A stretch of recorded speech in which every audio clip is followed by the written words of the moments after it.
Manchester United win. Can you actually believe it? Welcome back to Manchester United, the D in its view. This is literally post-match, about 50 minutes since the game finished. I've just listened to Erik Ten Hag's press conference. I've listened to Alejandro Garnacho talk post-match as well. And look, let's face it, this is what was needed. It was Manchester United needed a win. Erik Ten Hag needed a win, and he got it. What more is there to say? Manchester United are up to 10th in the table with this win. They actually can't drop from 10th. All the other teams below them can't go in front of them. So, look, we are technically into the top half of the table, which is definitely where we should be. And look, there were some massive positives to take from this game. Manchester United showed great character to come from behind, to come back after half-time and then take the lead and then hold out, and didn't look really like conceding after we'd taken the lead.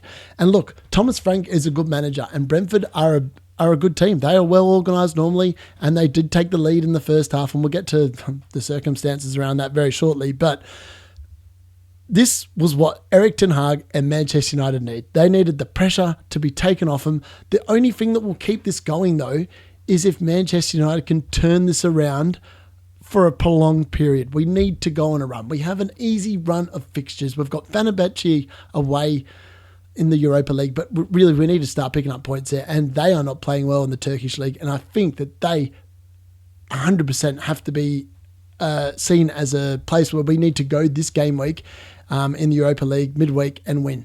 If we don't win, I've got concerns for us in that competition. There'll be 3 games out of 8 without a win. It's getting dicey, and this is the easiest route back into the Champions League. The only team we need to beat in order to make sure we win and then get back into the Champions League is Tottenham. And Tottenham, I know they spanked us 3-0 at home, but they are Spurs, and they are there to be taken. I think we just didn't play very well in that game that we versed them at home. So look, there's definitely plenty of positives to take from this, but we've got to back it up. We've got West Ham away next week as well, which last season we lost at West Ham and we beat them at home. So, backing it up, that's been the problem of Manchester United, backing it up. Every time Ten Hag looks like he's about to get the sack or he's hanging on for dear life, we get a result. So look, in isolation, just looking at some of the other results, I've got them on the screen here as well. So Tottenham won 4-1 at home to West Ham. Southampton, they are like us. They somehow scored twice and they'd overtaken us, and then we obviously overtook them again when we scored twice. But they were 2-0 up and lost that game 3-2. Very United performance, that one from Southampton. Newcastle lost at home to Brighton. The pressure's got to be mounting on Eddie Howe. I think the only reason why the pressure's not mounting on him as much as it is on Erik Ten Hag is because Newcastle is so much smaller compared to Manchester United, and the media just love to beat on us. And even I'd like to beat on us when we're not playing well. But that's what every fan's like. We just expect more.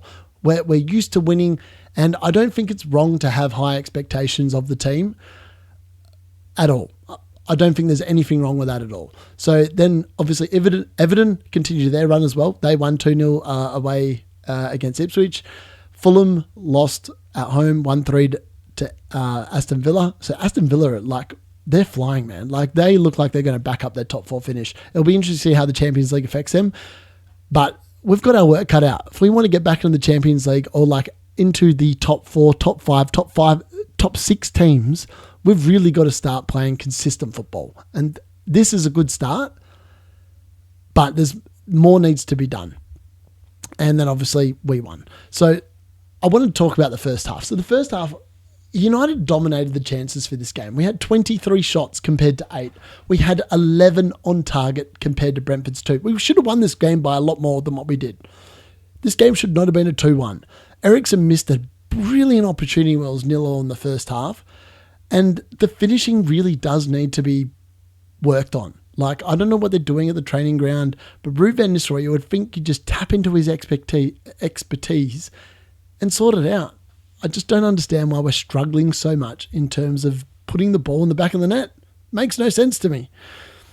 But alas, we scored some goals. We scored some quality goals today, and we're going to get into that in a little bit. But I want to focus on the first half. So De Ligt went off injured 3 times in this half. So he got injured after about, I'm going to say 8 or 9 minutes in the game, went off, lots of blood coming out of his head. They patched it up, and then he went back on. Then something else happened, and the blood started coming out again. He had to go off again, and then he got patched up again, and then he went back on, but then the blood started coming again, and he went off, and that's when Brentford scored. Right at the end of the first half, the worst time you can possibly concede, other than obviously the first minute of the game. Thankfully, we didn't do that, but like conceding in the last minute of a half, we're new to this. That normally happens in the second half, and it's bad, but this time it happened in the first half, so there was plenty of time to correct it, thankfully, this time around, and the defending on the corner was poor. There was Rashford sitting there in the box by himself. There was Garnacho standing at the top of the box. And it looked like Dallow's man, who was Pinnock, who scored the header, it looked like he was picking him up, but he was about 3 metres behind him. So how are you meant to ever stop the ball from going in if you're just trailing your defender in? It was a poor goal to concede. And yes, Ten Hag got a yellow card. And it was great to see that passion. Where has that passion been from Erik Ten Hag all season? That's what I want to see, mate. Have a whinge. Have a whinge at the ref. Let him know you're not happy about it. And he's got a point. He was off for a long time. Thankfully, they patched it up at halftime properly. He didn't have to go off again in the second half. And De Ligt actually played pretty well. I actually thought the team in general played pretty well. Casemiro came back in for his first game in what feels like quite a while from the start. Kobbie Mainoo was obviously missing for injury, and he's probably going to be out for probably until the next international break. Mazraoui somehow was fit enough to start on the bench, and Johnny Evans started at left back. No, sorry, he didn't start at left back. I lie. Licha Martinez played at left back. Johnny Evans was in the middle. But we can't expect Johnny Evans to be able to back that up. He's 36 years old. I think he's got 1 game a week in him. Otherwise, we're going to break him. But he's a United man. He will just show up and put his body on the line until he can't go. So, yeah.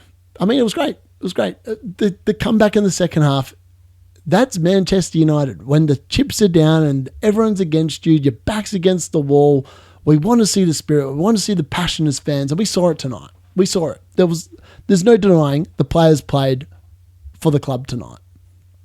I'm not 100% convinced they're playing for Ten Hag yet, but Ten Hag has a habit of when it looks like everything's going against him, he'll pull out a result like this.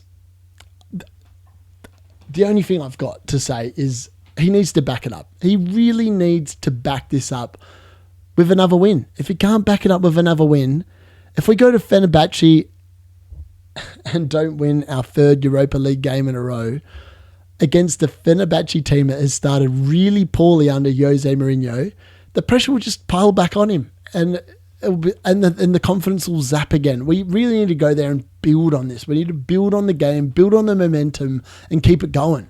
We really need to go on a run. We've got West Ham away next game week, and they were absolutely horrible in the second half against Tottenham. They collapsed. They could have lost that game 6-1 to Tottenham in the second half, West Ham. We should be going to the London Stadium next weekend and putting them to the sword. Their best player, other than Jared Bowen, Mohamed Kudus, got sent off after he scored. So, in reality, we should be able to defend them pretty easily. Just keep Jared Bowen quiet. It should be a pretty easy game. And then we just need to score goals. And if we play like we did in the second half today, we will score goals. We look like we could have scored. We should have scored more. This game should have been easier than 2-1. The stats don't lie. We only had 51% possession, but 23 shots to 8, 11 on target to 2 tells you the story that you need to know in this game. Manchester United dominated it. Brentford don't travel away from home well. And thankfully, I was wrong. I thought that we really struggled to win this game and we'd probably lose. But thankfully, we won. And that's what it's about. If he's going to turn it around, Ineos have backed him in. This is your moment, Ten Hag. You have to prove that you are the man capable. This is a good start, but this is only the start. Let's not kid ourselves. It's 1 game. The 4 games previously, no good. No good at all. 20, Tottenham, Villa, and Porto, no good. We can't be accepting one good result in 5 games. We've got to be having... I'd be happy if it was 4 good results in 5 games. I could live with that. No problem at all. But that's what it's got to be moving forward. Erik Ten Hag has to use this as a base. The good news is, in his post-match press conference, he didn't allude to the process. He didn't allude to the plan. He didn't allude to 2 trophies. He didn't allude to injuries. He talked about the fact that he didn't like the fact that the lip was off the field or whatever. And then he talked about how good Garnacho was on the field and like Rasmus Højlund and like how well he played. That was good. That's what we want to hear. We want to hear the manager upbeat. He obviously came out firing all guns, cylinders blazing, whatever you want to call it, in his pre-match press conference at Carrington, where he basically called the media out for telling a bunch of lies. And look, it's hard not to believe. Like, the media is so... It's like omnipresent all the time on Manchester United. Like, that's what sells newspapers. And like, even the Manchester Evening News,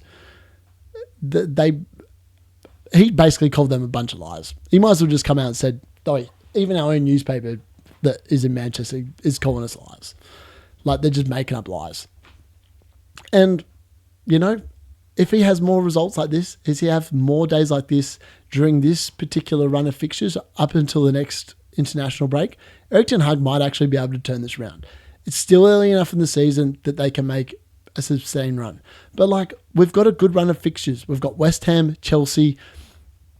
I was going to pull up the other games that we've got coming up, particularly in the league, because this is where he needs to make his business. So we've got West Ham up next away.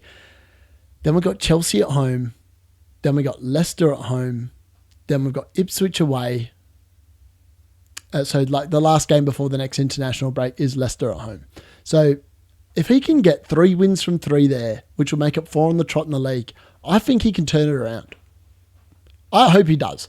Like, as much as I'm all for Erik Ten Hag out, because I think that, you know, you can have such a run of results, you can't trust it. And like, maybe the new players have needed time, and like, maybe you just needed to kick up the arse and like a change in tactics in terms of how the Premier League works. I'm not sure. But there was definitely signs today that the players definitely haven't given up on him, which is good. Very good. But this has to be the start of something. It can't be another false dawn. He can't continue to just pat over things and like with a result like this, and then follow it up with 3 bang average performances. Because let's be honest, we had the Southampton game, which was 3-0. Then we had the Barnsley 7-0, and then we followed it up with just crap, like literal crap performances. We can't afford that. We've had that all of last season. If he really wants to turn a corner, this is it.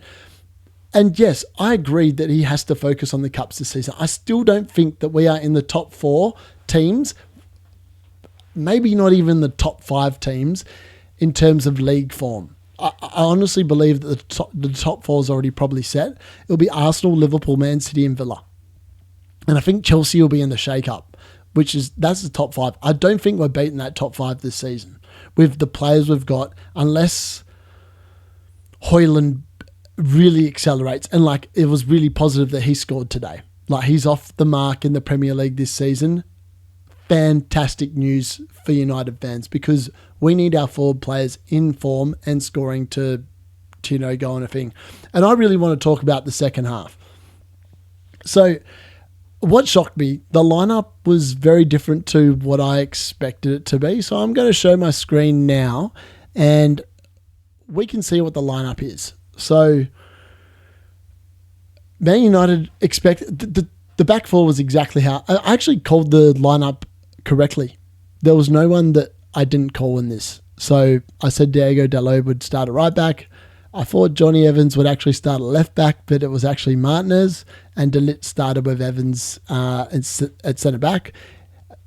Casemiro came in for Mainu, who appears to be ruled out for the foreseeable future, which is disappointing in and of itself. We'll talk about that a little bit later, but I actually think it could be good for Mainu because he's played a lot of football. He obviously went away in the summer, and you know, I just think that that's probably good for him. He probably needs a rest, and hopefully it's not too long term and he can come back and have a really good impact when he does come back. But I'm not too concerned. Casemiro went off late in this game and it looked like he was hobbling with an injury. I don't know if he was just trying to milk time, but hopefully he's all right. Ugarte came on actually for Casemiro and looked fine in the last 5 minutes. So that's good because it was rumoured that he went off for Uruguay in the international break, but he was fine here.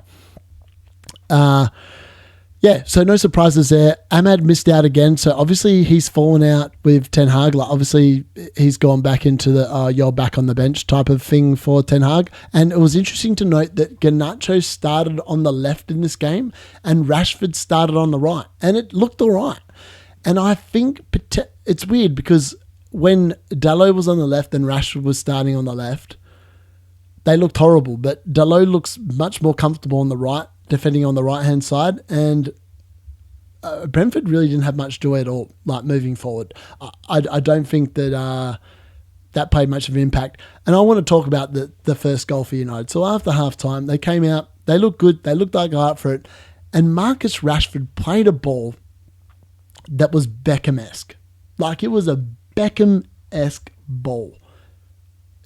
If that had been David Beckham, you would have thought, what a ball, man. That's just what he does. It was brilliant. And everyone says that Marcus Rashford can't play on the right. Well, I think he proved today that potentially he can play on the right-hand side pretty comfortably, I'd say. And he whacked in a beautiful ball. But take nothing away, Garnacho had a hard finish. And the way he finished it was unbelievably beautiful. Now, there's one thing we know about Garnacho. He's got great technique. He had that overhead kick against Everton last season away from home where it was just perfect connection. This was the same level of brilliant connection that you'll see in a game. He came in, opened up his body and collected it first time with his right foot and just buried it. It was just a brilliant goal. When I saw it coming out, I was like, go on. Just a fantastic goal. Fantastic goal. And then you could just feel that the crowd was behind the team. There was a lift around the stadium and all of a sudden you thought, we could be on here. We could be on. And we were. And let's talk about Bruno Fernandes' flick.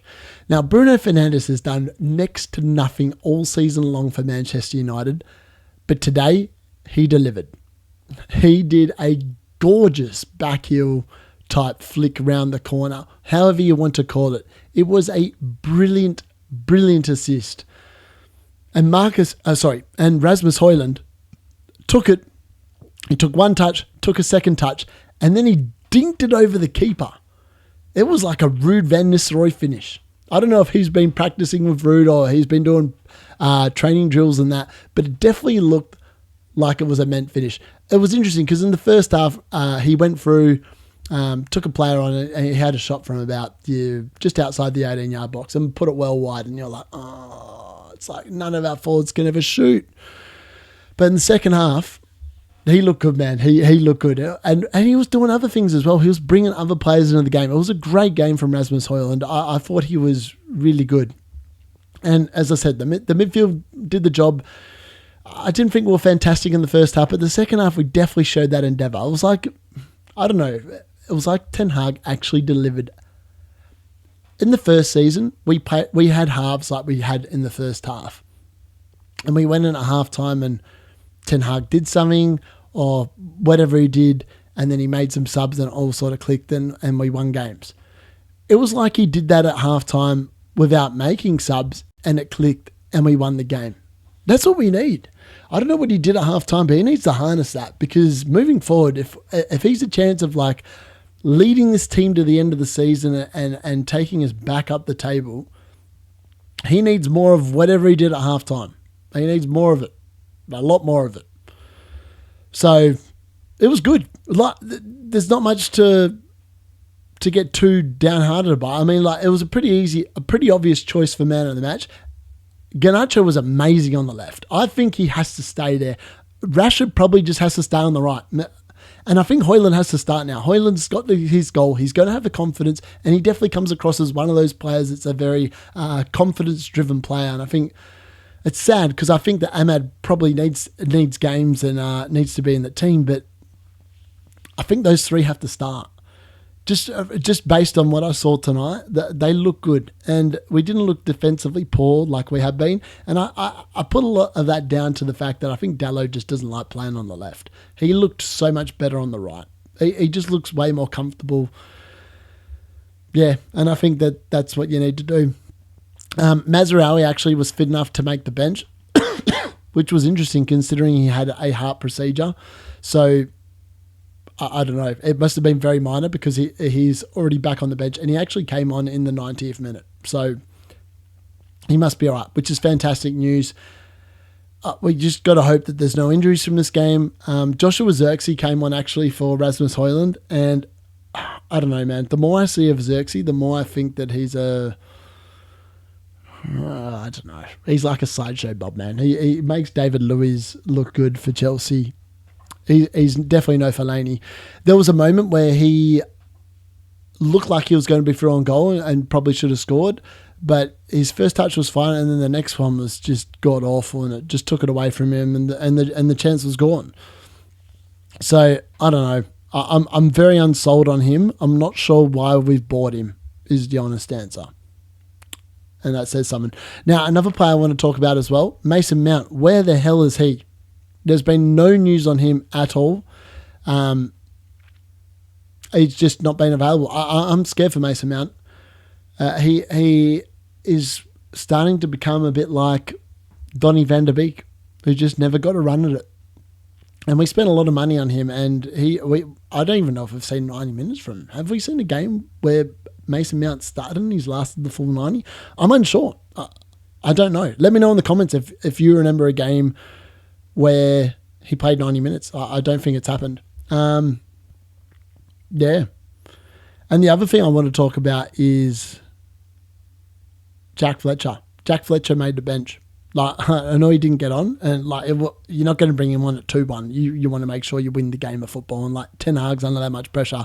He needs the results, which I'm perfectly fine with. But it was great to see him involved on the bench. It'll be great for his experience. Jack Fletcher, the Fletcher boys in general, are rated really highly at Manchester United.